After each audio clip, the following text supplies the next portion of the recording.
a rich source of information. Our parents knew a little lesser than that, and we know a lot lesser than that.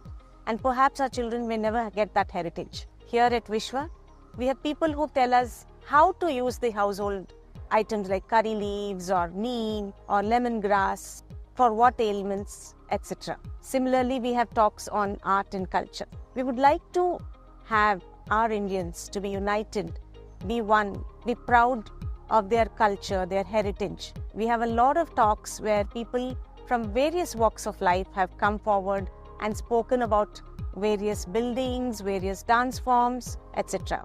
These are 2 examples I have given. We cover 12 causes like this in our WishwaTalks. As a first step, we want to bring in awareness among the coming generation. Our audience is across the country and sometimes abroad too. We have a rich interactive session after the talk is given by the expert. It's for any person who watches these talks to decide what they want to believe in, what they don't want to believe in, and if they have any clarifications, they're free to ask questions. After this, we want to build the skills of the people of India. Today, India is on the cusp of moving into one of the top countries of the world. But unfortunately, the skills of our people do not match our aspirations. Here at Vishwa, we started out in a small way. We started with computer training. Fortunately for us, Rotary and some people have donated computers to us. We teach 10th class students, inter students and degree students so that when they go for jobs, they don't get rejected. We teach the basics like Excel, Doc, ChatGPT, how to market.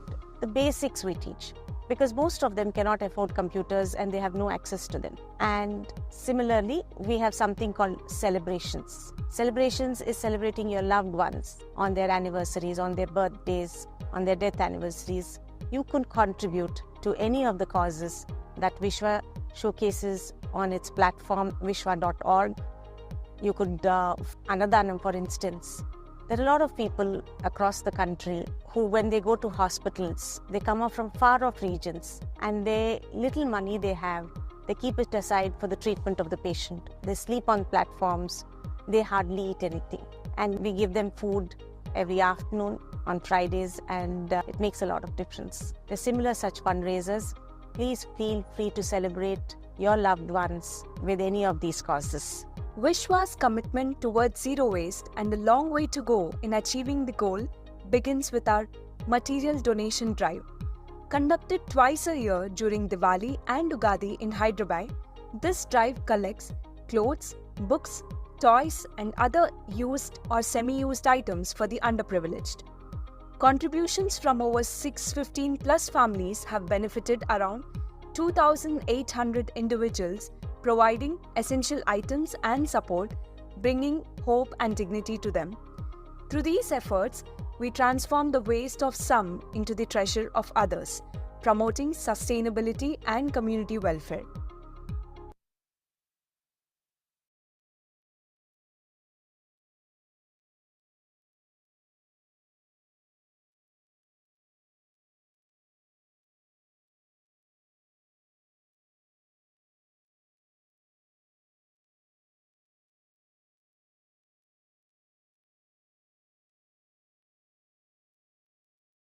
A very good morning and welcome to WishwaTalks. My name is Trishant and I thank you all for attending today's event on Zoom and to those watching on YouTube Live.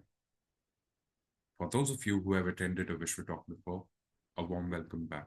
And for our new joinees, here's a little bit about us. WishwaTalks is a platform to create awareness amongst people and to protect our social heritage and to let people make their own decisions.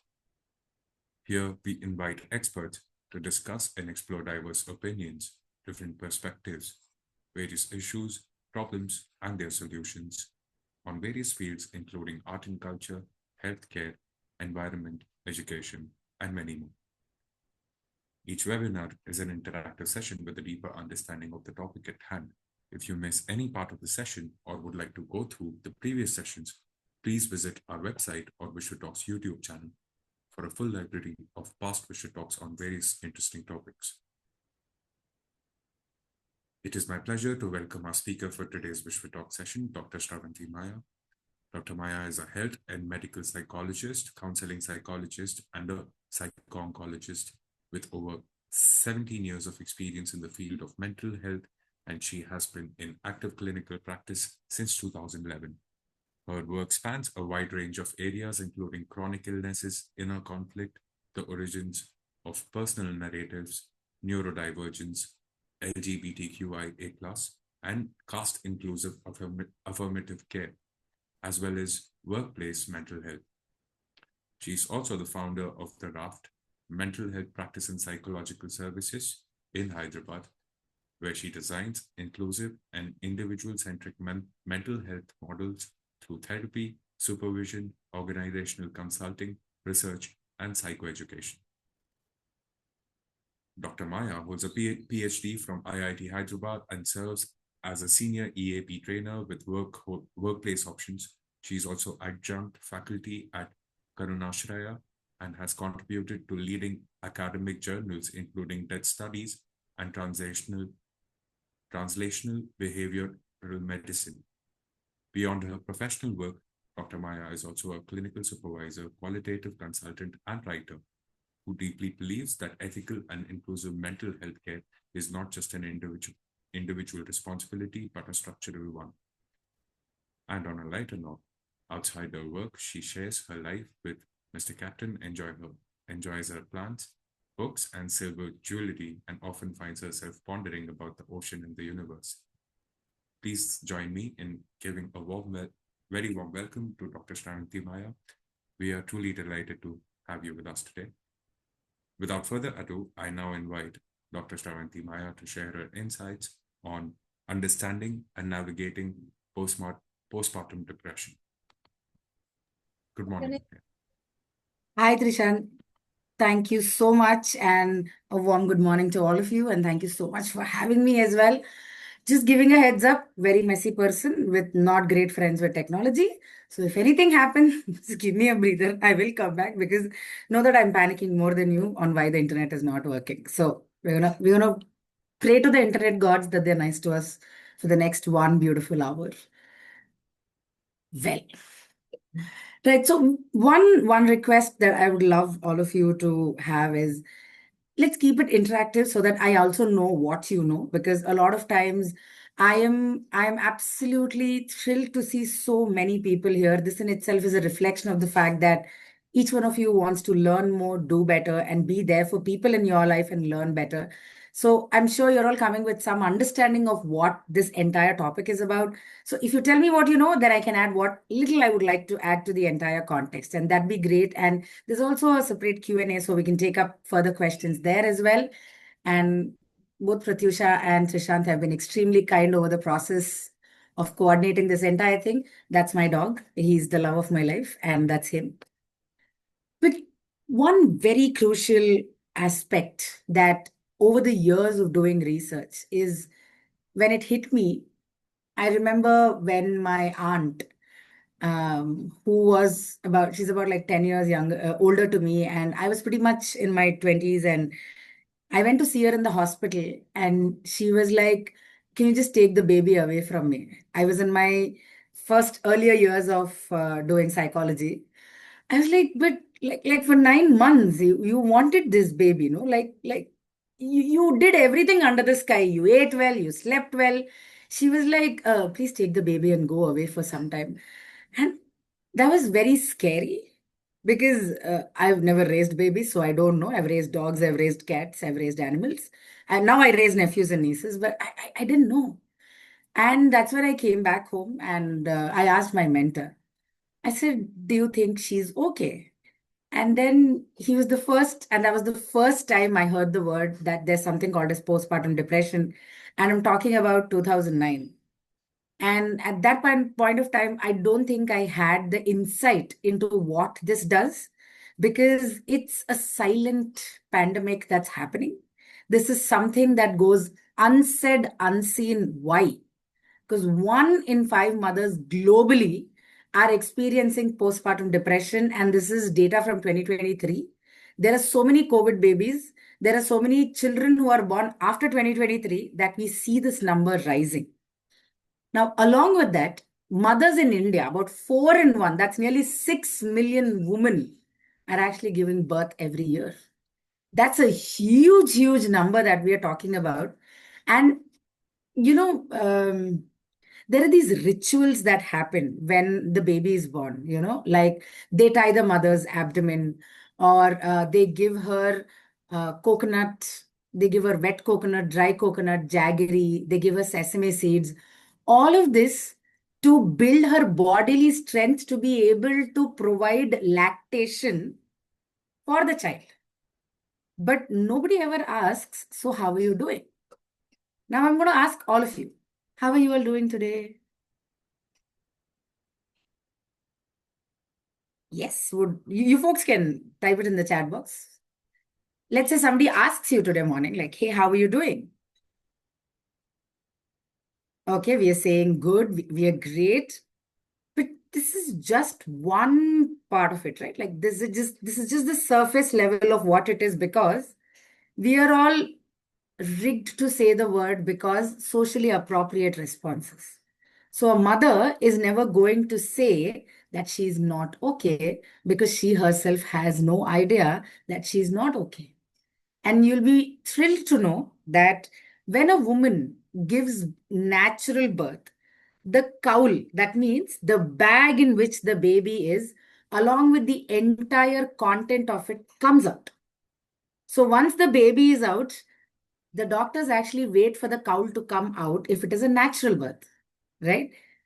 Now, when it is a C-section, the abdomen is cut and the child is removed out. Now, what does that mean? A lot of the hormones are still stuck inside the body. Not only is the woman stuck with extra hormones, the body is going to produce extra hormones to be able to nurture the baby for the next 1 year. And when I say hormones, I'm not talking just about the ones that we know. Interestingly, it is said that about lesser than 10% of Indian mothers ever seek help in the entire journey of their postpartum recovery. Now, a question to all you fabulous people who turned up on a Saturday morning at 11 o'clock. It's not easy. Trust me. Not with the lives that we are living. It's not easy to turn up at 11 o'clock on a Saturday. How many of you are aware of how long does it take to recover from postpartum? What do we think is the timeline that takes to recover from postpartum? 6 months? That is the corporate leave approved timeline of 6 months. No mother recovers in 6 months. That's just 6 months of corporate telling you come back to work. It's actually 2 years, and some of you got it right in the chat box. It takes 2 years for the body to recover from that. Now, postpartum depression is one of the most common complications of childbirth, and it goes undiagnosed because, yeah, I have gone through this. My grandmother has gone through this. My mother has gone through this. My aunt has gone through this. Why are you complaining? This is exactly why we are trying to understand that there is a host of, it's like a musical concert, right?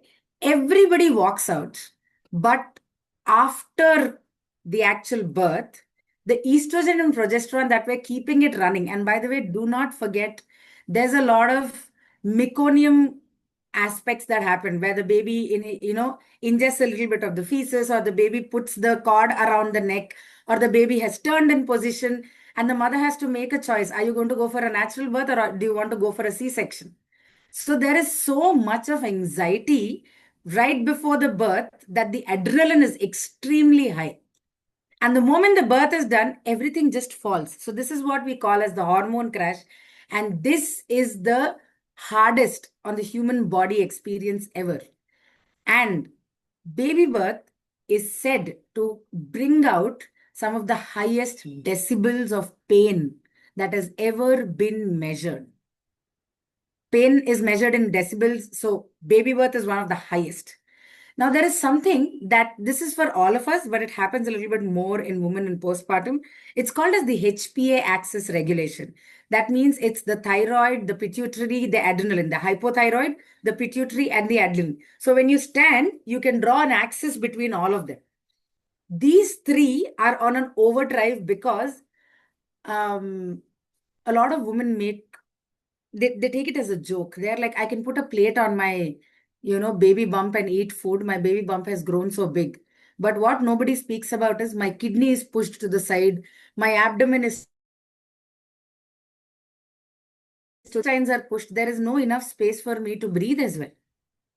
I don't know, there was a trend that was happening on the internet where a lot of the fathers, when their partners were extremely fully pregnant, 8th month, 9th month, they were lifting the abdomen, and then they realized that the woman just falls back because it is that straining on the back.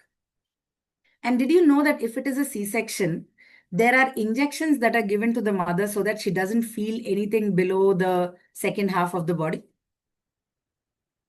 And the injection is given to the spine. It's called an epidural. It is given to the spine of the mother so that she doesn't feel the pain. But once the anesthesia wears off, the pain comes and hits you so hard that a lot of the women are unable to stand up. So while we say postpartum depression is here, it's two-way. The physical symptoms cause the mental health concerns. The mental health concerns do cause the physical symptoms. Now, you'll be surprised a lot of times many people do pass, feces when they're giving birth, if it is a natural birth, because of the pressure on the body. There is embarrassment in the hospital itself. And we also have to understand a lot of times there is very less preparation.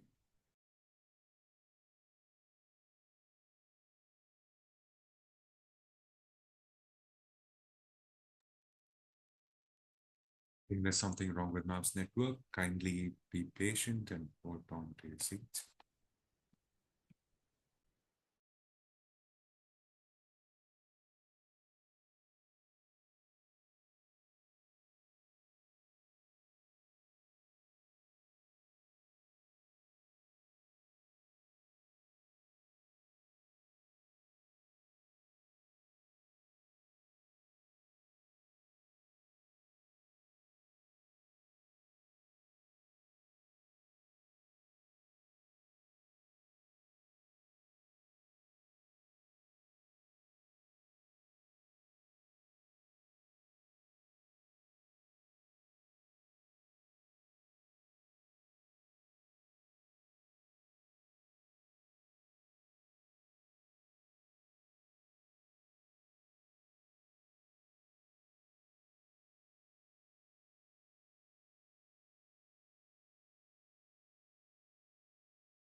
This is exactly what I meant when I said internet is not my friend. I was not joking. You all thought I was joking. I wasn't.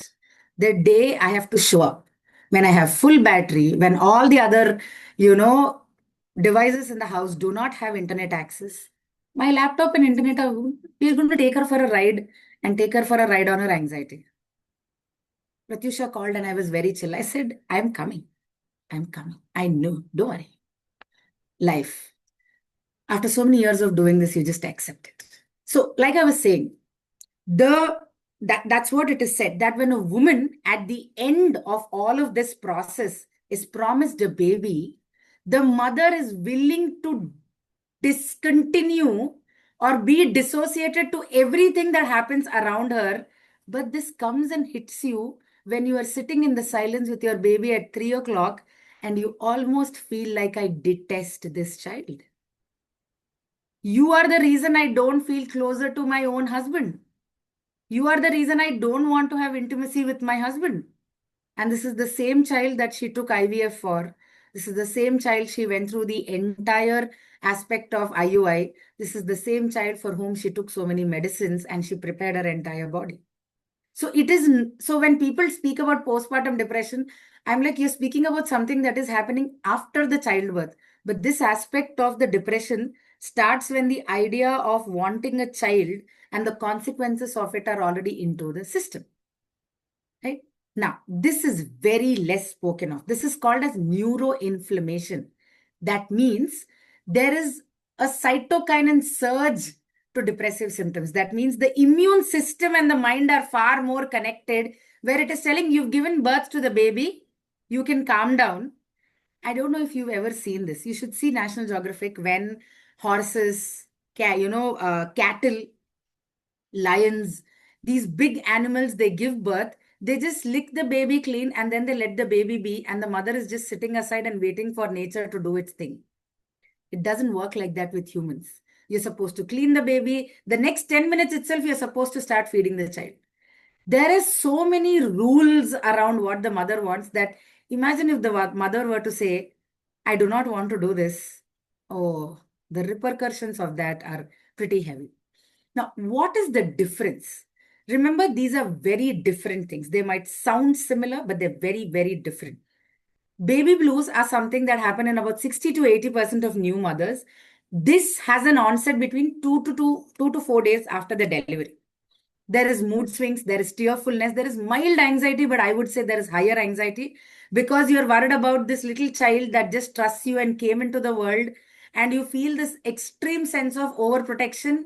You don't know what to do. So tiny, so fragile, is constantly sleeping, puking. You don't even know. Usually, baby blues resolve within 10 to 14 days. There's no treatment per se that's required, but a lot of rest, good amount of hydration.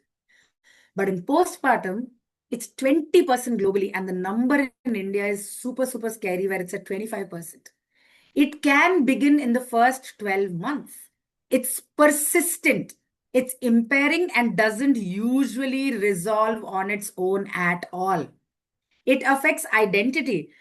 There is a saying that no mother in the first few years of her, first few months of the baby being born, goes and looks up at herself in the mirror because she doesn't recognize who this person is. And that's exactly why it said it's like a second birth, because you went through something so excruciating and then you are a new person, and then you're responsible for this little thing that's just come out of you. It's just there. So it affects body identity, it affects bonding and daily function. And in the last 4 years, especially post COVID, when people started resuming work and having, lactation has become a huge concern. A lot of the mothers are not able to have lactation and the babies are not latching onto it. And there's a lot of societal shame that is coming with it, where they're saying, maybe you should drink more milk, maybe you should, find a lactation specialist, maybe. And recently, I heard something that just blew my eyes off in a different context with a client, where he said, my grandmother went into the room when my wife was not able to lactate, and she just, pressed my wife's breasts everywhere and came back to see if my wife's breasts were even functional. He was like, she only told me about this experience after she came back home, but apparently, because the baby was not latching on to the mother in the hospital, the grandmother just did that. Breach of boundaries, breach of privacy. So many, many things where people think that it is okay to do this. It is not okay. It is very, very personal. Literally, apparently, the wife was so scandalized. He never understood why she did not want anybody to come see her in the hospital. She said, I do not want to see anybody, especially not a female. She made it very clear. She's like, no female of your mother's age, of your grandmother's age, your aunts, nobody is coming. My friends are coming, your friends are coming, and our younger cousins are coming. That's it. Because all the younger cousins turned up to take care of the baby so that she could sleep. So remember, there are so many things that people do not think twice before hurting.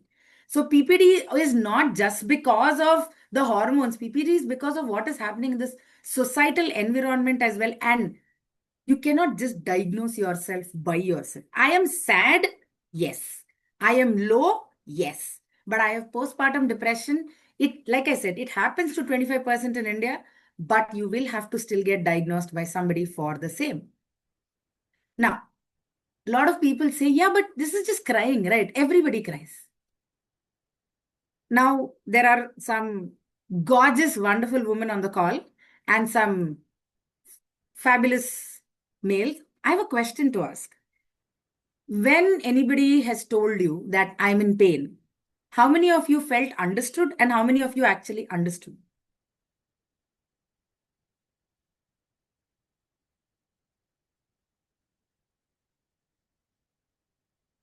Do you people understand when you're saying that you are in pain? And when somebody, because women absolutely depends on many aspects, but research in South Asia says women have extreme amount of pain tolerance. Extreme amount of pain tolerance. Now, I'll tell you something that is very less spoken of, and all the mothers who had babies will know this. If the child is not suckling, they think that, oh, the child doesn't have teeth. Without teeth, the child can still bite the nipple and it will hurt. It is going to hurt like hell. And by the way, if you don't know, keeping your child in this position can actually almost mimic the fact of you having a heart attack, because you have to hold the child consistently. And remember, all of this is happening on no sleep. It is happening on constant crying in your ear. It is the child not wanting to go to anybody but being there. But what people are forgetting is the hormones are still impacting on the lactate glands and the nipples are extremely sore. And if the mother has given birth vaginally, there is tear in the vaginal muscles that happens, which is then stitched and sewed. And they just give you antibiotics for the same. There is something called as a husband stitch, which the entire world has been doing without talking about it, so that there can be sexual pleasure for the other partner without the consent of the female. Welcome to the other side of what happens in the medical field. I'm not trying to blame anybody. I'm telling you, it is not one. We are supposed to be aware about this so that we learn to support the people going through this better. And that is exactly why it might not look like always crying. You'll be surprised, a mother with, PPD can be functioning, feeding the baby, answering messages, posting on social media, taking videos of the child, putting the child in the brightest of the clothes, telling the love of my life and telling, I don't want to see you. And it's absolutely okay.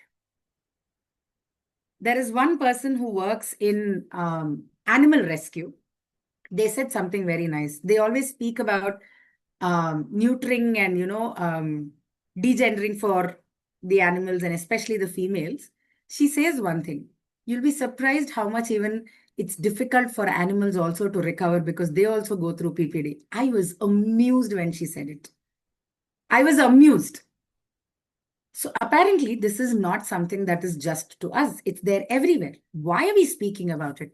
There is emotional numbness because there is a duality of thought process. There is disconnection from yourself because you don't know who this new person is feeling so many things for this little thing that is moving and shaking in front of you. You are scared because what if you put your hand on the baby and the baby suffocates?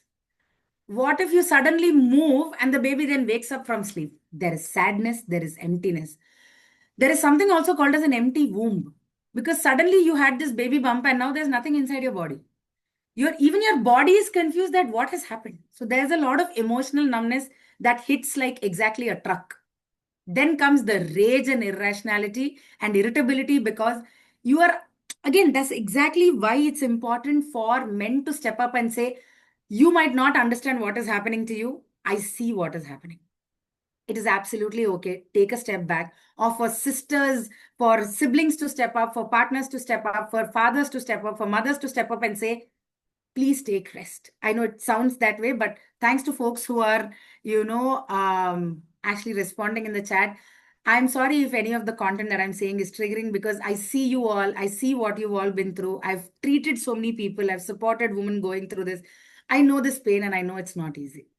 So I'm sorry that you had such unpleasant experiences, but if you would ever like to talk, know that we are all here to have a patient listening and see us walk through this.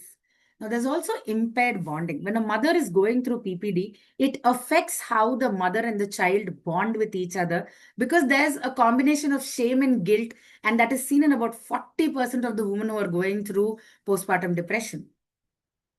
You'll be surprised. We are talking on postpartum depression. A friend of mine recently went to a doctor and she was talking about, oh, but I'm having heavy periods. And the doctor said, yeah, you should have a child. Your periods will then regulate. I'm sorry. I'm just sorry. Because it's that unexpected statements that come and hit you where you don't know where to go. And then everybody is telling you how to take care of a baby. Everybody under the sky has a suggestion. Everybody under the sky has a thought to say. Somebody wants to feed the baby honey. Somebody wants to feed the baby chai, sugar water. And here you are trying to be like, can I just not put anything inside my child because I don't know what to put inside me? You'll be surprised. There is a lot of trauma with food that a lot of women with PPD go through because they are just said, shut up and eat. Because this is not about you. This is about the child. The child needs enough milk, so you just shut up and eat. I very clearly remember that a lot of women who don't eat meat were forced to eat this because your body will be strong enough to go back to work. They were forced to have specifically red meat because it's supposed to bring in a lot of nutrition. Imagine this is so much of moving from your own belief system, your own value system. It is so, so scary, right? And then there's the hypervigilance, like we spoke of, right? And to folks who are talking about it, that empty womb is a very, very real thing. Along with that empty womb, the fear of hurting this child is also constantly there. This is what we call as intrusive thoughts. And mind you, they are not evil people. They are not baby killers. They are not possessed by evil. This is no Annabelle possession. There is no conjuring that is happening. But a lot of women have had thoughts of hurting the child, which is very, very normal. If you've not seen, again, please do try seeing it, where a lot of the animals in the wild, when there are too many babies and she's not able to feed, she apparently sits on one of the child and just suffocates the child and kills the child. Nature has its way of doing things because as individuals, as humans, we cannot really work on it. So we try working through it. Very scary thoughts, very scary thoughts. I remember a friend of mine telling me, do I even want this child? My sibling doesn't have a child. Should I just give off this child? I don't want this child. And this was the same child she yearned for so much. Now, there's other aspect of it that we call as somatic symptoms. While there is so much happening in the body, while there's so much happening in the mind, there is something that is somatic where the body is going through at a different level. The medicine, the speculum, all of that is one part of it. But on the somatic symptom side, there is headache, there is appetite loss, there is chest tightness, there is fatigue. And by the way, your entire body organs have moved like islands. Now they all have to move back. So that is going to take a lot of time. And did you know that there's a lot of urinary incontinence that happens after the baby is born? Because your abdomen has been pushed so much and there's so much of pressure on your bladder that your body is like, well, I prepared for 9 months for a baby. Now you've taken away the baby. I don't know what to do. What do you think is one of the most dangerous symptoms in India? With respect to PPD. There are many more, but just saying. What could we guess? If we were to guess, what could be one of the most dangerous symptoms that we see in Asian, South Asian context per se? Any guesses? I spoke about decent number of thoughts. Suicidal thoughts, yeah, definitely that is of primary importance, where if that is there, you immediately get them to talk to a mental health professional and do not delay. Yes. Harming the baby and self, very, very predominant. But we'll be surprised what the answer is usually. This is the bigger symptom. Not talking is the bigger symptom. And if you see a new mother posting too much, you should actually ask her, how are you doing? Not be like, oh, the baby is so cute. You are so cute. Ask them, hello boss, what is happening? Because this can be a way to recover from it. This can be a way to cope from it. So just because somebody is showing on the outside doesn't mean it. Why are we doing this? Because there is no language. Can we just take a moment and ask ourselves, there is no Indian language that has a colloquial equivalent of postpartum depression. in a country with 29 states, there is no regional language and word for this. Why? Because you will then be called mad. Your child will be taken away from you. This child that you're so territorial, so protective about will be taken away from you. And there is also the other thing. If you don't show up, if you don't do your household chores, what if there's a lot of other aspects that coming. Marital stability is shaken away. There's family dynamics. And mind you, if there is already a child that is 5 to 6 years and then you have a second child, now you have to show up for the older one, so the older one doesn't feel abandoned. The older one doesn't feel like somebody has taken away and that this new person is an enemy. And there's also the idea that you got to show up. This is your role as a female. This is your role as a mother. There's an inherent expectation that comes. Yes, thank you so much for that. That there is this, you just have to be happy. And that's what it is. It's the gratitude trap. You have a healthy baby. What more do you want? And what about my health? Isn't nobody going to ask what is happening to me? But remember, this can exist at the same time. And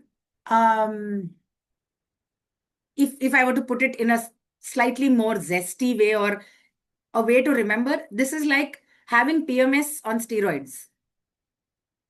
Women know what PMS is. PMS on steroids is like 10x of what you're feeling. You're happy that you got your periods. I don't know if many of you know, and if your girls in your life and the women in your life have told you, we are happy that the periods come. We are like, finally got my periods. And then we are like, oh, this damn thing. Immediately, it is not even 30-second gap. We just go, that is a single statement. That's because this is really what it is. You cannot run away from the duality of what it does. This is so scary, where so many people are there. Everybody is dropping by, everybody is coming to see you, and they behave like you should be grateful because they're all coming to see you. Like, boss, this is too much of effort. Just allow the lady to sleep. Like, just let her sleep. Everybody wants to touch your baby. If you're telling, please wash your hands, wash your legs, and then touch my baby, then you are being the territorial mother. You are behaving like only you have had a baby for the first time under the sky. Boss, it is her child. Boss, she gets to do whatever she wants. For 9 months, she's held that child inside. She's birthed that child. It is her right to do what she wants with that child, and she can protect it as fiercely as possible. And in the wild, it's interesting that the female lion doesn't allow the male lion also close by. It's like, no, you're not coming closer. And that's respected. Ironically, a lot of times we don't really think about the idea of respect. Now, who is more vulnerable? PPD doesn't choose. It is not about a particular sect of population, not a sect of population. But then, if as a person, you've had prior history of anxiety and depression, which according to WHO by 2030, 30% of the world population is going to be having depression. Now, if as a person you've had historical aspects of having depression, that is a higher risk for getting PPD. If you are having extreme conflicts in your relationship prior to having the baby, because apparently a baby solves everything in a conflicted marriage. Can we please take a step back and see that it only adds chaos to everybody in it and resolve and then have a baby? Stressful life events during pregnancy, because it is 9 months long, the unpredictability of life is so much. Unfortunately, I'll tell you one very strong incident that stayed with me is a friend who was carrying twins, lost her father in the 9th month of her pregnancy. She didn't even know what she had to feel. If she sat down, she couldn't get up. If she got up, she couldn't sit down. She was like, I can't even grieve because and she had 2 babies inside her. She's like, I feel like I'm suffocating and dying. So she had to keep her grief inside. And the guilt of not grieving her father even more added to her postpartum. Infant temperament and NICU admission. Now, this is something that's happening a lot with the current AQI, with the current pollution, with the water availability, with the scarcity, with everything that the environment and climate crisis is doing. A lot of the children are being born with immediate aspects of jaundice, pneumonia, breathing difficulties. So imagine there is separation anxiety where the baby is just taken away and put in the NICU and you don't know what to do. Now, a lot of women are constantly, there's excessive milk flow or there is no milk flow, there is arrested, there is fear. We don't know what is happening. Now, something that I would like all of us to also be extremely considerate and sensitive about is if a person has gone through a childhood trauma or has had childhood adversity, where they lost a parent very early, where there was child sexual abuse, where there was traumatic loss, where there was physical trauma, where there was accidents, where there was disaster, where there was disease or upgrowing or growing in the hospitals, the very idea of being in the hospital can cause a lot of panic to some people. So you will, and that is exactly why we are talking about bringing in mental health into every aspect of medicine, because complete history or holistic care is what we are focused on. And now there is also, like we know, the trend of social isolation and nuclear family settings as well that is impacting. Right. Now it reaches beyond the mother because it is a family health event, and this is not something everybody speaks about. Why are we saying that it is a family health event? Would any one of you have a thought on that?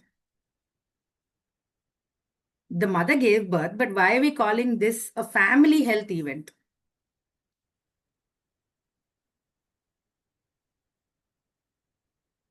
Any thoughts? You are all getting the answers on point. So why do we think this is happening?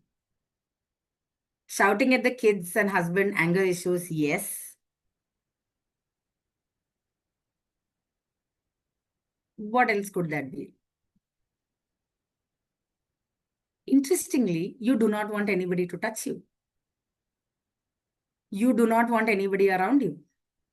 It could be your best friend, your mother, your daughter, anybody. You're like, no, I don't want anybody right now around me. Your libido falls, your sexual intimacy falls. You do not want even physical intimacy with anybody. You want silence. You do not want light. And now I'd like to add a small thought process. If you're on the neurodivergent spectrum, if you are having either autism or ADHD or ADD, and you give birth to a child, you do not want light also. You're like, I don't want light. I don't want sound. Can I just exist in this? Absolutely. So there is childbirth, there's feeling of being unheard, too tired to get out of bed. Absolutely, absolutely. Because there is, the idea is if the PPD is not, if the postpartum depression is not addressed, 40% of the babies have delayed language development because the mother is not talking. The mother is silent. She's trying to talk inside and she doesn't want to cry. She's stifling and crying when the baby is sleeping. So if the mother is not attentive to the baby's needs, the child is going to learn to retract and not be very, very forthcoming with their needs. So it disrupts, but it is definitely dealable and reversible when partners step in. 10% of partners develop postpartum mood disorders. Very interesting, no? When we're talking about partners of all kinds, we're not talking about partners of a particular gender. A meta-analysis that was conducted where fathers are the invisible patient who are expected to support, never to need. Now, this is also a huge societal need on the fathers as well, right? That you just show up. I really believe this is an ongoing joke between my team and me that we need to do two things in life. One is to have centers that prepare people to be parents, centers that train human beings to be adults. I don't think we do this enough because we are just thinking, oh, you're 25, 28, 29, so you got to get married, you got to have a child. Yeah. Who's preparing you to have a child? Who's telling you what to do when you have a child? There was a professor of biotechnology, biomedical engineering who I met when I was doing my research.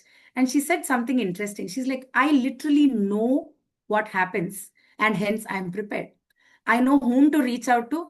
I have pasted a list of all the people my husband can reach out to when I am not responsive so that he doesn't feel left out. Psychoeducation, supporting and preparing people is a game changer. Now, in the relationship itself, right? As ma'am rightly said, relationship versus relationship balancing. 50% of them report significant marital strain. A lot of infidelity happens during this time. Because you feel like, oh, the person is not showing up. There's no more love left for me. The child, And the parent or the partner can be angry at the child because they've taken away their loving partner from them, and the constant, attention is only on the partner. Now, we're going to do a small scale, okay? To all the fabulous women who've had babies and who, in the recent past, can do this. To the ones who've had it at some point of time, we can also figure out if you've had it.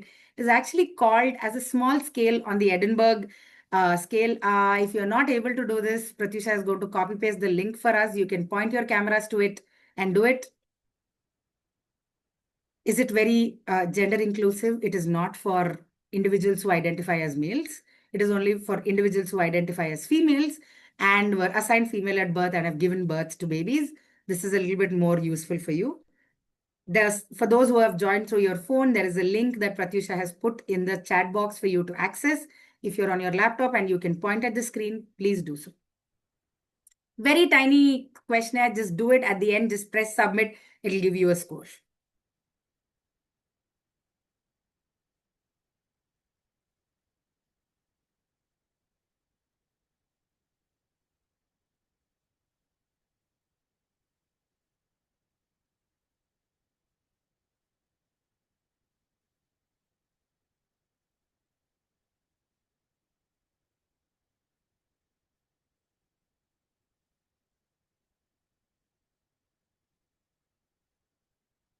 This is completely confidential. Nobody gets to see the results other than you. So please don't hesitate.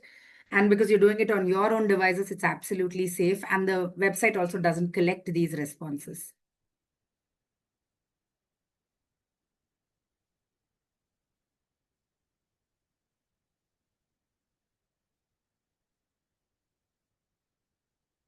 And by the way, there's something called as this postpartum hair loss. This can this identity killer where the woman doesn't want to go out at all because she's like, what hair do I have left? And this is all the hormones from inside that is doing it to her. They do not want to they do not want to do anything. They do not want to get out. They don't want to get dressed. They don't want to look at their faces. They literally are right there. And then they're like, can I just cover into the corner and not do this anymore? So to folks who have done the scale, this is just the interpretation. Please do not think that this is the end of it. This is just a scoring, which can move because we are very, very dynamic as individuals. You could feel a particular way today. You can feel a particular way tomorrow. And that is why psychology is inclusive and it is fluid. There are no absolutes in psychology. Please do not think that this is the end of it. You can move. This is just for us to understand that if somebody is falling on these scores, you will have to get support. Now, I'd like to add a small thought process here, okay? Imagine a woman who's just given birth like 3 weeks back or 3 months back, and her parents have fallen sick, or the other older adults at home have fallen sick. This is March. This is your child's examination time. Your bosses on the other end are like, this is only 6 months leave. You have already run down with 3 more months. You have 3 more months to do. What do you think she could be thinking? She needs caregiving, but she's also the caretaker here. She's caretaker for 2 generations. 2 generations of babies. The older generation who are the second babies and the actual baby who's a baby. And then there is an adult child, or there is an at least slightly older child who requires support. There is work-life balance. There is her PPD. What do you think she could be going through?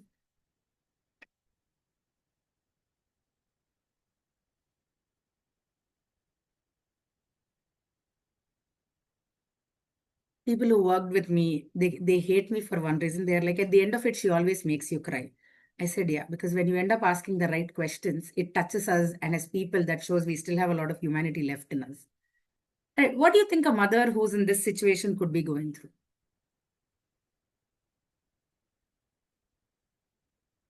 I'm sure all of you have been privy to some of these thoughts from your siblings, from your sisters, from your best friends, from your aunts. What do you think they could be going through? There's one word that English has. It's called exhaustion. Absolutely. She's just not going to show up. And there is a bad word that is also there, that is also used. Can I just disappear? This is not her wanting to kill herself. This is not suicidality. Can I just disappear and not play so many roles? If, like, like one of you saying, if I'm pulled in all directions, imagine how that feels. Your two legs, one person is pulling one hand, one person is pulling the other hand, somebody is pulling both your legs, and somebody is trying to pull you from the center. What are you going to do? Where are you going to show up? And burnout can happen even with consistent PPD, and that leads to long-term depression. Absolutely. Constant pressure to manage, and then the never-ending to-do list. So there is a saying, you can see a happy woman, you can see a smart woman, you can see an accomplished woman, you can see an ambitious woman, but you can never see a calm woman. Because at the end of the day, you're thinking, what is there in the fridge? What has to be cooked? Whose examination is coming? Whose, what renewal has to be done? Whose medicines have to be refilled? The to-do list is never ending. And now when there's so much of caretaking, it is even more difficult. And remember, there is a question on self-harm that comes, right? Immediate attention. Always overdo than underdo. Ask, do you feel like hurting yourself? It is okay to ask this question. If you cannot do it, direct them to a mental health expert who can support them with the same. Now, this recovery aspect is very, very real, and it's evidence-based, because with the right support, now that I've scared you all enough, with the right support, there is enough amount of recovery that can be done, but it is an ecosystem. It is not a one-person thing, right? It is an ecosystem that happens and that has to be gone through with that. We do have cognitive behavior therapy that really works with a lot of irrational pattern breaking that really, really works. There's also the interpersonal therapy where it is understanding what are the challenges and then is equally effective as postpartum depression and works, right? Now, there's also the medication. By the way, this is a very big myth that many people have, that lactating, breastfeeding mothers cannot take psychiatric medicine. Absolutely not. You can take these medicines under the guidance of a good gynec, a urologist, and a psychiatrist. I have prescribed, along with the help of a psychiatrist, given a lot of women medications for sleep, for their moods. And it is not about whether it is right or wrong. It's more about, is this helpful? Is this going to help the entire thing as an ecosystem? And then there is the peer and community support. And it is said that even if you just keep checking in on people, there's a friend of mine, I used to do this with her. I would just give her video calls. I would say her, I'm right here. I'm keeping an eye on your baby. Sleep. There was nobody around her. This was a nuclear family. I said, have a baby monitor. Give me access to it as well. I'm on the video call. Just sleep. If your baby wakes up, I will give you a call immediately, loud enough for you to listen. She was like, I don't know, dude. It's just so comforting to know that something like this can happen. So do not think about some grand acts of care. Smallest acts of care absolutely matter. Now, what do we think can be our role in recovery? As people, what do we think we can do? What are your thoughts? To all the wonderful folks who are here, I'm sure you all would have wanted some support. What could that look like? I think hugs are very good. Take consent and hug them. I think that is so relieving, and that's something I've always believed. To validate her feelings, absolutely. Spreading awareness, I think folks here are doing a good job on that. Oh yes, the no unsolicited advice. I'm going to tell you all a very nice technique to do this. Not just for PPD, in general in life, when somebody says you and gives you unsolicited advice, just say, I'm sure you're coming from a fabulous place. Thank you so much. Nothing, just don't say anything. This is just going into a rabbit hole if you give into that. You don't need to absorb it. You don't need to just listen. Just say that and walk away. To empathize with her thoughts, yes. The partner showing up. Self-care, absolutely yes. Recent discovery 3 years back is, if you can just give them respite of 10 minutes in between 2 to 3 hours of care, and this is anybody else, it goes a long way. Offering support of what is doable, have some empathy, talking, writing, grounding techniques. Dude, can we just leave them? Like, let's not just do anything. Just take the baby for some time, or keep the baby with them and just allow them to sleep in peace. Like, not have loud noises, just allow them to sleep in peace. And I love what this says. Silence. That's exactly what I'm telling. Ayo, silence. Like, just leave that mother in peace, man. Don't tell her wear that clothes, wear this clothes, apply. She doesn't want to do anything. Just. And by the way, there's a lot of food shaming. Like I said, if the mother wants to end up ordering some junk at some late night and wants to eat, that is also a problem. Don't drink coke, don't do that. She knows, yeah, it's okay. She knows. She's more worried about that baby than anybody else. But learn to understand where she's coming from as well, right? Yeah, no, I think this is so important. I'm so sorry that so many of you had to go through this. This lactation and the unsolicited advices around it are so painful because this is body shaming, and this is you telling the mother that she's not good enough because she's not able to produce the milk. But there can be so many reasons why the milk doesn't come. And you'll be surprised. I have known so many people who've had surplus milk production 3 months after the baby was born, that these mothers started donating milk to milk banks. And that's why medicine and medical technology has come so far off that there are decent formulas that are available. Now, if the chaos is so intense, right? On one side, the pediatrician and the gynecologist are telling, if you're not lactating, it is fine, just give the bottle. When you go back home and tell this thing, people at home are like, hey, the doctor doesn't know anything. This, all of them also went through. My fourth cousin's daughter also went through the same thing. She had me. Doesn't work like that. Individualized care is where medicine is heading to, where psychology is heading to. We will have to understand that this is absolutely individualized care, tailor-made care, if you can put it that way. Now, you do not need to understand, PPD completely. You just need to show up and show up consistently. And I love those last two words, without an agenda. No ulterior motives of showing up for the mother. No telling that I have done, no bringing this back and guilting her later in life. I showed up when you had a baby. You are not showing up for me now. Bad behavior. I learned this from my friends. Bad behavior. Do not do this. And I'm so sorry for this again, that a lot of times the baby formulas are made so that the mother's body gets a respite. It is not a bad thing. So if you find people around you not supporting that, please stand up and voice for the mother and for the baby, because this is very important. And current baby formula, choose. There are many alternatives. There are many alternatives, safe alternatives. And this is exactly what I meant.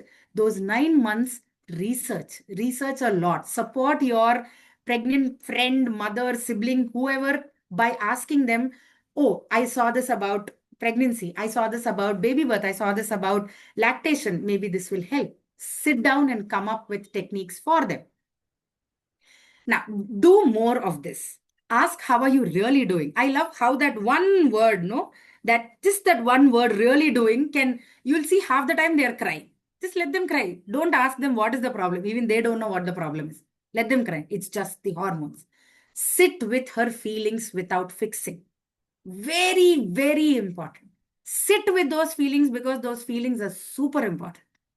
Take the baby for 3 hours so she sleeps. I love how the number is 3 hours. Why? Because the first half an hour she's not sleeping. Second half an hour the body is adjusting. Third half an hour she at least, and then somebody will call. Fourth half an hour she have to get up and she'll pee. So she technically gets only half an hour to 40 minutes of sleep. The rest, all of it is just adjusting so that the body sits at a place.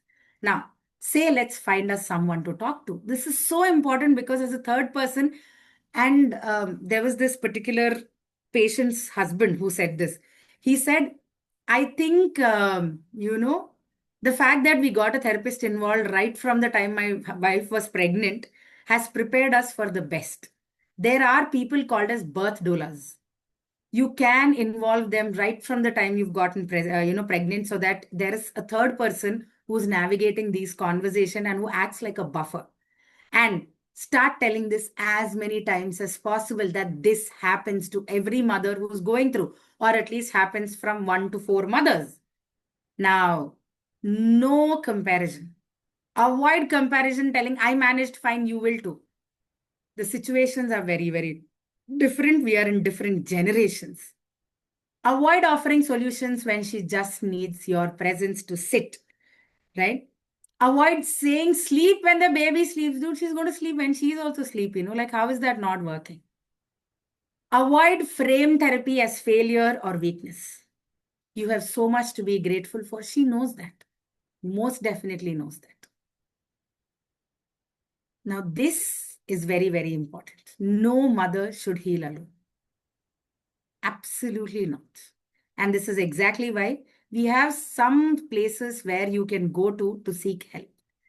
I would be very, very glad if you folks want to take a screenshot of this, keep it with you. And when a mother's going through this, you want to share it with her. When a partner's going through this, when a father's going through this, you want to share it with them, please feel free to do so. All of these are free confidential helplines present across the country in different colloquial languages. Very, very important to find that. And I call specifically the TIS Mumbai helpline is for individuals who are on the LGBTQI spectrum and have babies. It is specifically more LGBTQIA friendly.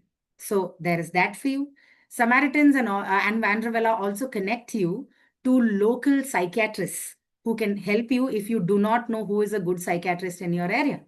Roshni Counseling Center does the same as well. You can call them and ask, would you be able to connect me to somebody in my city, because they have directories of people who do this. That's my dog who's probably listening all my life patiently. We've reached the end of it. I do not want to take more time, but I would love to have conversations with you all. So please ask me if you have any questions. I am right here. Thank you so much for being a fabulous audience, and thank you for engaging so much. Thank you for responding, because I think that kept it going. I'm extremely grateful for all of your presence, and I absolutely appreciate all of you being here. Thank you so much, ma'am. That was a really nice presentation. So many insights. Before we move on to the main, before we move on to the Q&A, I'd like to just take 30 seconds of your time for a quick poll. This will help us get to know you better and tailor future topics that we bring to you. A big thank you to everyone here today. Your presence and participation means a lot to us. While you fill out the poll, I also want to extend my heartfelt thanks to our esteemed speaker, Dr. Sravanthi ma'am. Thank you, ma'am. Also, while you're filling out the poll, I'm going to update everybody about the upcoming talks. The next talk on 14th March is by Deepika Kinhal, CEO of CORD, Center for Online Resolution of Disputes. The topic is Discover Smarter Ways to Resolve It Online. The next one right after that is on 21st March 2026. The topic is Shaping Futures Beyond the Classrooms, How Extracurricular Activities Build Confidence, Creativity, and Leadership. The speaker is Join Datta, founder and president of Sritoshuni Trust. Right after that is Sarada Kalavapudi, CEO of Dharmavana Nature Arc DNA. She is speaking on time to listen to the soil, the silent emergency beneath our feet. This is on 28th March 2026, 11 a.m. onwards. And the one right after that on 18th April is GN Padmaja, Environmental Evangelist, Smart Mobility, Sustainable Tomorrow, Powering a Low Carbon Future. Kindly register for all the future talks.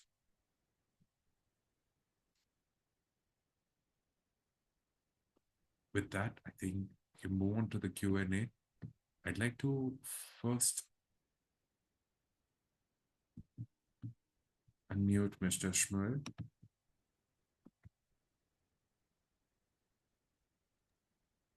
Prashant, would there be any way that we could slightly increase the volume, because your voice is a bit low? I don't know if it's just for me. Just a second.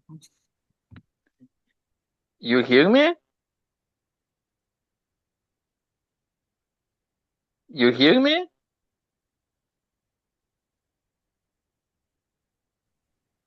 Yeah. Okay. I want to ask a question. Firstly, a very interesting and insightful presentation. I very enjoyed to hear this presentation, and I want to ask you a question.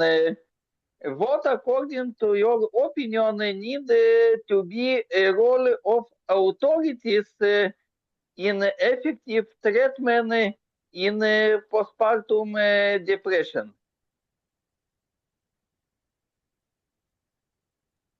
I don't think I got the entire question. If somebody could help me understand, because I lost it in between. Yes. Noel, could you please repeat the question and I'll rephrase it again? Yeah, okay. I want to ask what, according to your opinion, need to be a role of government and authorities in effective treatment in postpartum depression? The responsibility of the government authorities to treat Right. postpartum No, I depression think I got some appropriately. idea about what sir has been asking. Thank you so much for the question, which I think is very, very crucial, because there is a lot of things that a lot of us don't know, which I didn't know until I went to the ground. A lot of ASHA workers do this a lot, actually. People, they end up putting all these young mothers in one room and they teach them about how to take care of themselves postpartum. They also work through the idea of spreading awareness on taking help from the government hospitals when they are going through certain symptoms. But do they have the right language? Maybe not. And what I've also come around to believe, like what folks here are doing, is we got to also play our part in everyday aspect of it. Like while the government is doing, there's polio. During polio as well, they're having people speaking to women and younger kids about how to take care of themselves. There are a lot of nutrition related programs that happen with respect to care.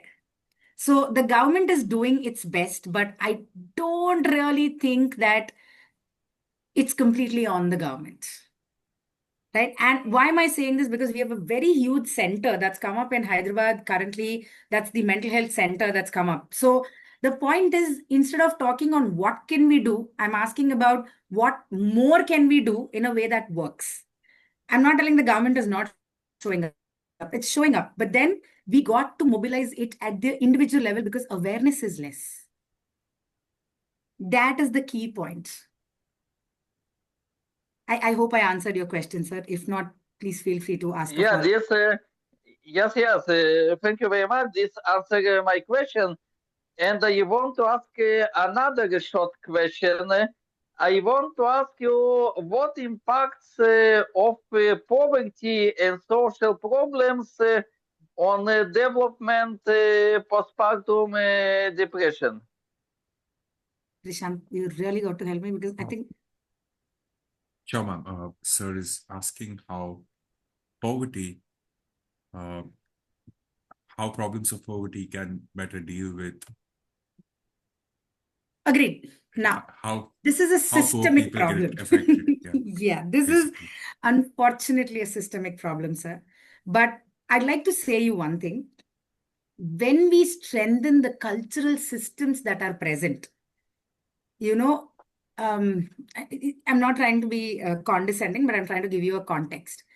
Um, there's this thing that is called as the sling. I don't know how many of you know that. There's a big brand that came up that is making slings on how to tie babies instead of getting, usually carrying them in the baby carriers or the mother's hands and, all this hurting, right? If you don't know, women in the villages actually carry their babies on their back and take them to their working fields when they start working, and they would do it just with their saris. So work towards understanding what are the locally available practices that have been working over the generation. I'll give you another example of how we tackled this at a local community in Bangalore when we were doing a public health work. Instead of telling people, so we started diagnosing people with having anemia. Okay. Now we gave them, I'm sure many of you are aware that the Orofer or the anemia tablets look red in color. And also the eye pill looks red in color, or the morning after pill also looks red in color. So a lot of these young girls who were having anemia were forbidden by the community to take these medicine because they thought we are trying to make them infertile. And that is when it struck us that it was our mistake, that we assumed that this would work. And that's when we went back to understanding what are the locally available leafy vegetables that work. You can ask them to take raisins, that is going to grow their anemia, but is it really going to work? No. Instead, we said them, do you find drumstick leaves in and around your surroundings? They're like, yeah, drumstick leaves are available everywhere. We make dal with it.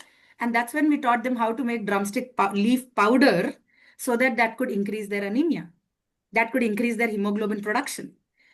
Local, culturally available kitchen things are very good enough, irrespective of poverty, to address it. So, making a technique that has to be individualized for the population is important. Poverty has been there, so it's going to be there until, because it's a systemic problem we are trying to solve. But the solutions you provide should not be a one-time solution. And that is why look for locally available. We ask them to literally have spinach and drumstick leaves for their everyday anemia levels to grow. Literally just that. And all these women did it more so. They came up with drumstick leaves bhajis. They added it to curries. They added it for children. They added it for lactating mothers, for pregnant mothers. They took the one simple solution that we gave and used it across every possible scenario that they could have used it. Customizing the solution according to the problem is a key aspect of public health. I hope. Thank you very much. Thank you so much. Thank you very much. Thank you, sir.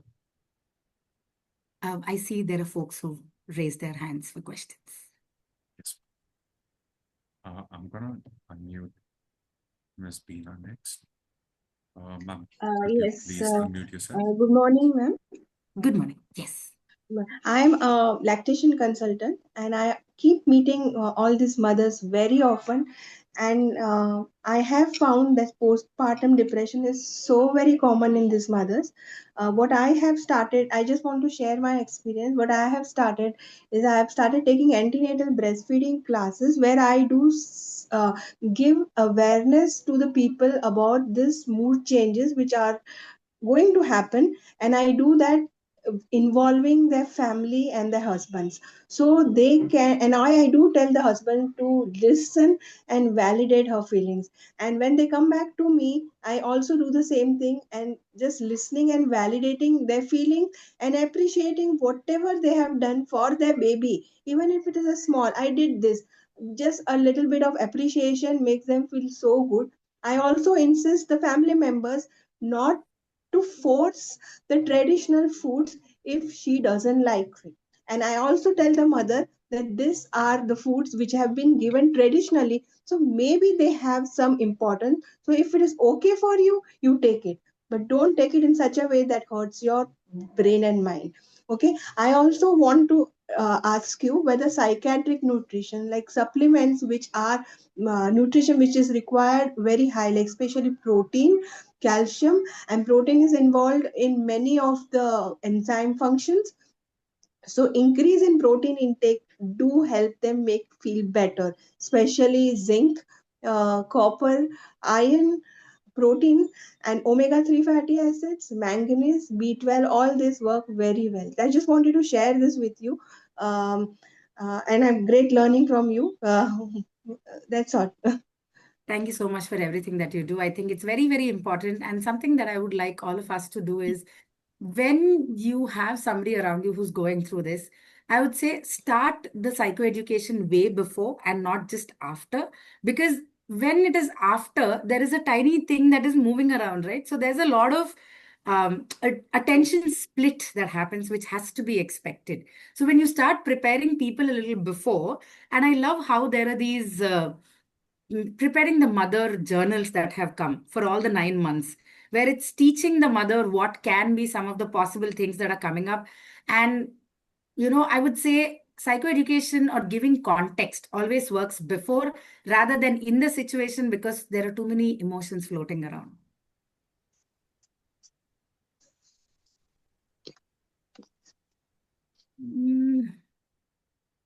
Just a moment, ma'am.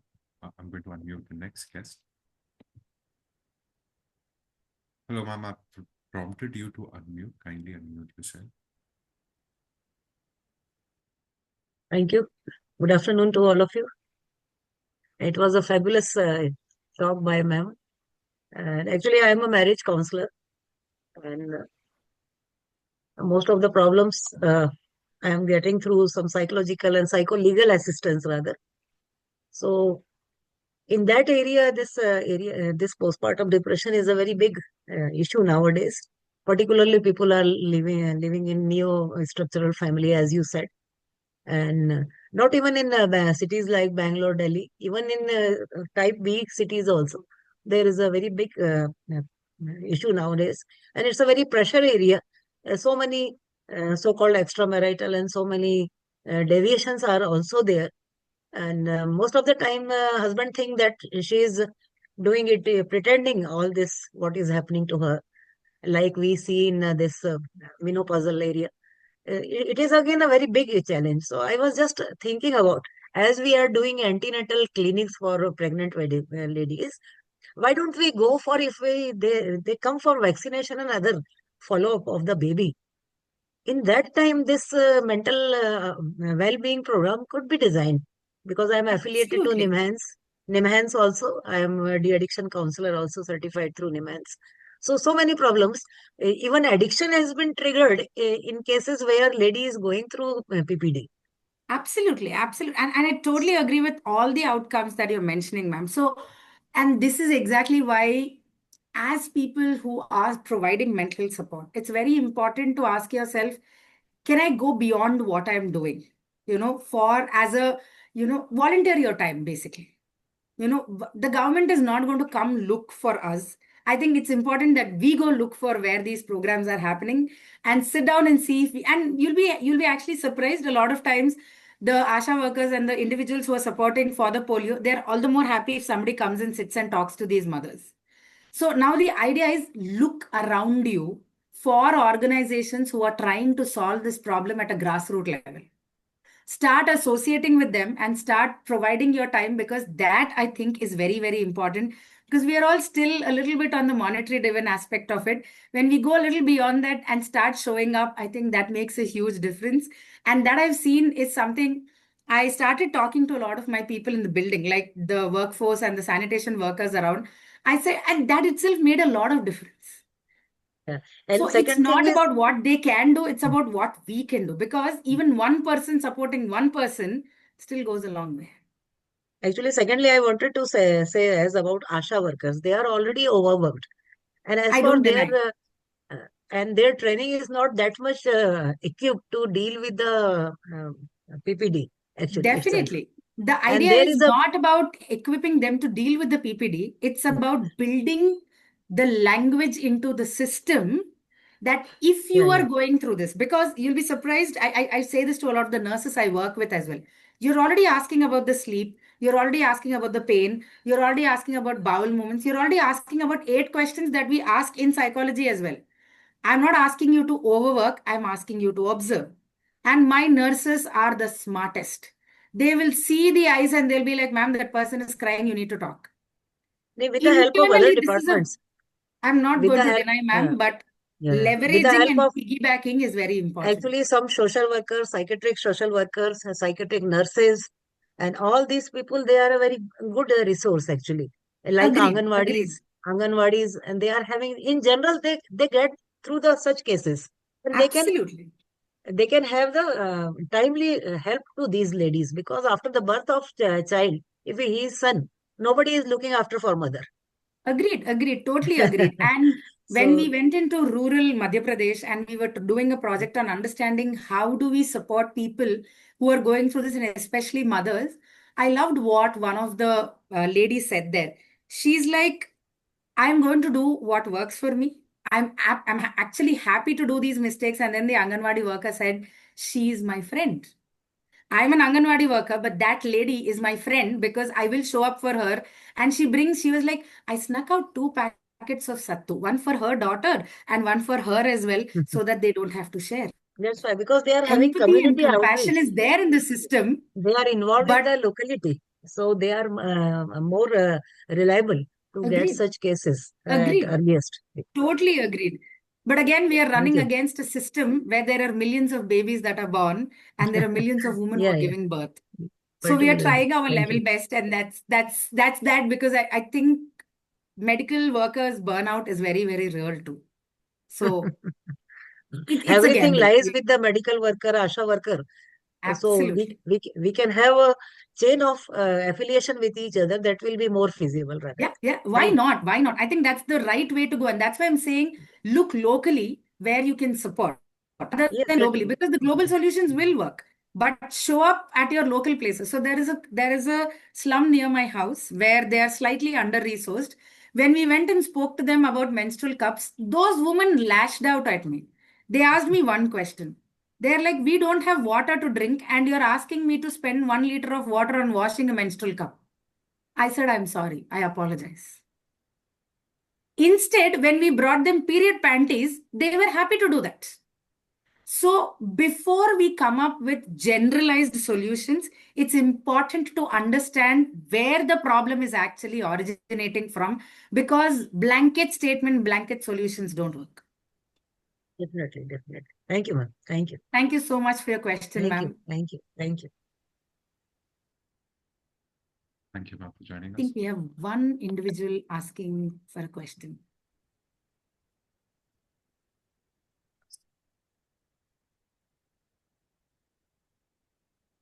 Going to unmute Miss Sandeepa Paral.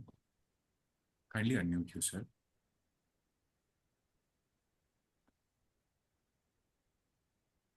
Hello, ma'am.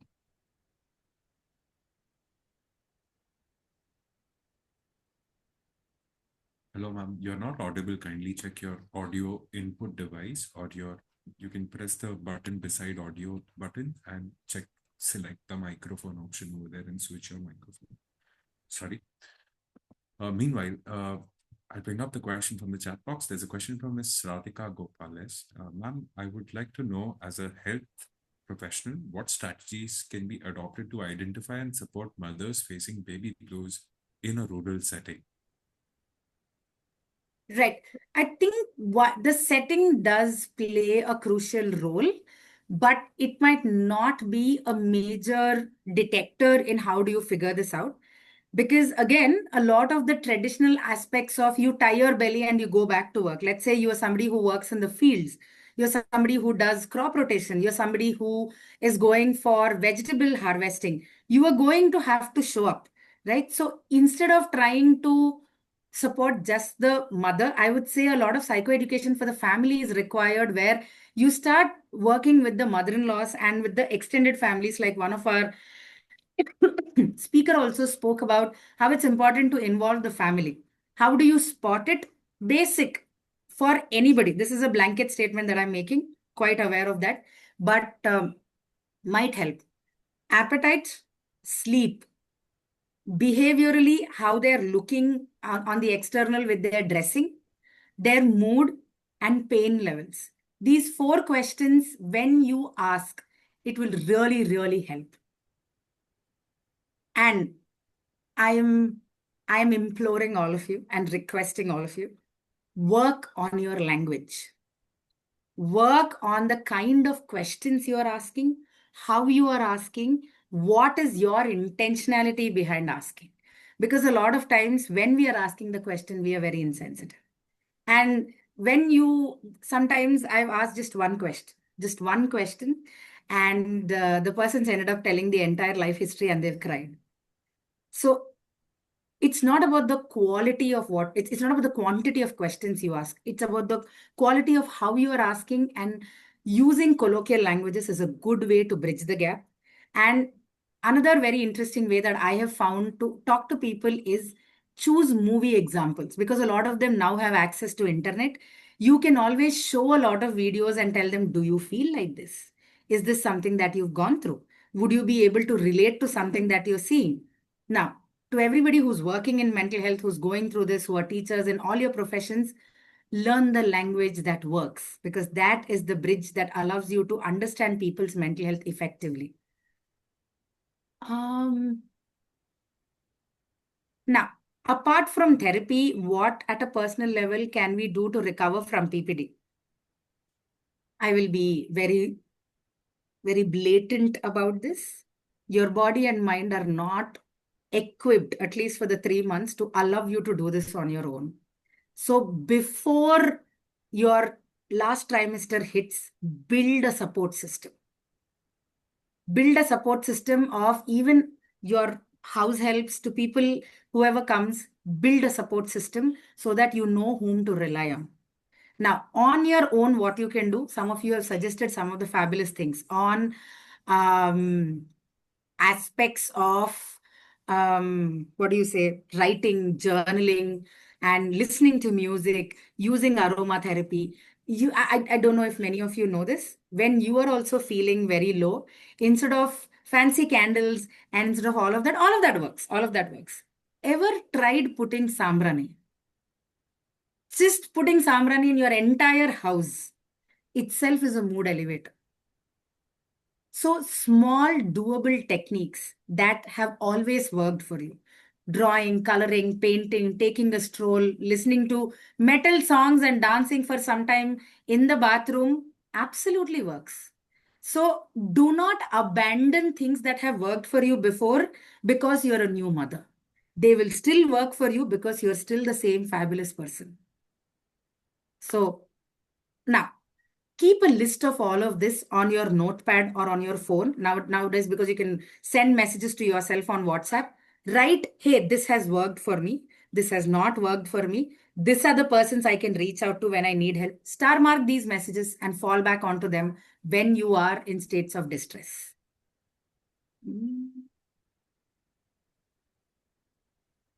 Oh, Can I read out the nice. next question, Interesting questions. Yeah, I'm just looking at that. Now, I'll this just read it out for the other viewers as well. Yeah, please. Right now. As a working mother and wanting to still have a purpose-driven life along with taking care of the child, I often get told that I have to step back to take care of the child for some period at least. While doing both is tiring, not doing anything outside of childcare also feels more depressing. How should a mother navigate through this? Thank you so much for the question. And I see that this is coming from a lot of understanding and deep empathy. Thank you so much for thinking and feeling and asking the question. Now, one thing, I will always insist on this. Being prepared is better than not being prepared. The outcome of what will happen after you give the baby's birth is not in our hands. So you got to have this conversation with your partner way early.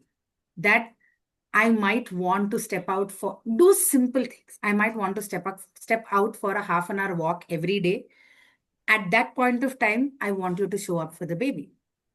Or if your house help or somebody comes around to support you, provide them with the support to take care of the baby and take that 1 hour long shower where you just go sit on the commode and you're like, I do not want to function for 20 minutes. Please don't.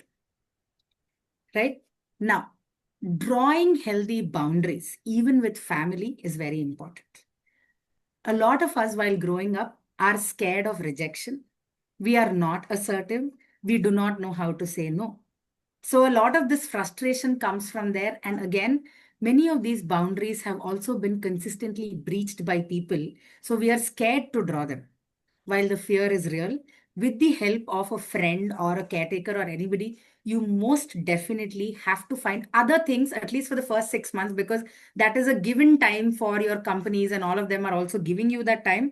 I would say start by some of the more simpler things on opening your laptop for 10 minutes and just sitting with the baby, where the child is also aware that, okay, there can be other things. Children are very smart, even if they're just 3 days into being born, they will grasp. Right? So sit with the baby for 10 minutes, sit with the baby, slowly keep increasing the timeline and keep, doing that. Now, taking time off for yourself is equally important. I would say, trust your gut. There is no better way to say this because your body knows what it wants. Stop suppressing your thoughts and feelings and your needs. I'm not talking about wants. Wants are very big. Needs are very basic. Start drawing boundaries to understand I need to do this for myself. I need to show up. You'll be surprised that when you start vocalizing without rebellion, but more coming from a point of making yourself understood, if people don't get it, it's on them. But you don't need to get triggered to ask for support. And if needed, you can always reach out and have a third person who's intervening, a friend, family member, or a close person who can navigate this conversation. Because if you're only going to be with the child, you're going to again have hostile feelings towards the baby. And that is not a place any mother wants to be. So smaller things, crocheting, painting, sitting in the sun, getting out for a cup of tea. We are not talking again about walking away, because again, you'll have motherly guilt of not showing up for the child. Step into your balcony, put enough support for the baby, step into your balcony for 15 minutes, keep an eye on the child. And I'm a paranoid dog mother, so I have cameras in my house. My dog is free to roam around everywhere, but I, like a paranoid person, instead of asking him, "Where are you?" I will look at the camera and I'm happy. Put a baby monitor, put a child in the crib that is long enough for the baby to not fall off, and then step out into the other room, do your yoga, take your time to relax. So, bigger things, no. Smaller things with scheduled 15-20 minutes for yourself will work. Baby's timings are unparalleled, so keep what work for you at a reachable distance. You can't have them really far that, oh, it's in the other room, I can't go get it. Something as simple as just having a squishy toy to play with at your reachable distance. You all carry such big, big bags for the baby, but you don't carry in that bag anything that pertains to you. Carry a protein bar, carry your favorite snack, carry your water that you want to drink. Small but simple things of showing up. Again, keep a note of this, write it somewhere. I don't know how many of you would love this, but please do this. Write letters to yourself that say, hey, you can be a fool and you will not take care of yourself. So please do this for yourself, and list simple doable steps. A blanket statement, Epsom salt, even your rock salt that is there at home, putting it in a bucket of water, and lukewarmish to slightly bearable hot water, putting your feet and your hands into it relaxes the body greatly. Even this break is a huge break for you from what you're doing. And now, going back to work, this is a personal choice.